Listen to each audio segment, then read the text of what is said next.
1 कोटींची खंडणी स्वीकारताना महिलेला रंगेहात पकडलं. बातमीत आहे bureau report DSP news live मधून.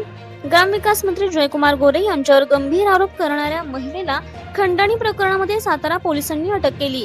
हे प्रकरण मिटवण्यासाठी 3 कोटी रुपयांची केली होती मागणी. यानंतर 1 कोटी खंडणीची रक्कम स्वीकारताना अटक करण्यात आली.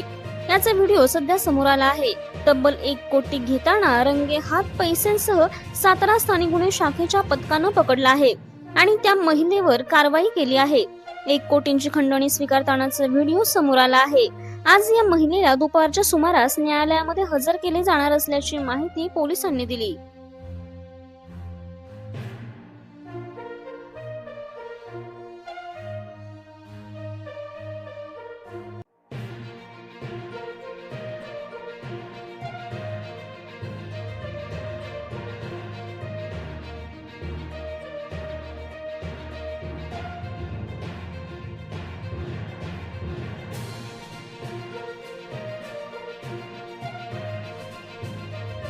सर्वसामान्यांना न्याय मिळवून देणारे हक्काचे चॅनल डीएसपी न्यूज लाईव्ह. संपूर्ण महाराष्ट्रातील बातम्यांसाठी चॅनलला लाईक करा, सबस्क्राईब करा आणि शेअर करा.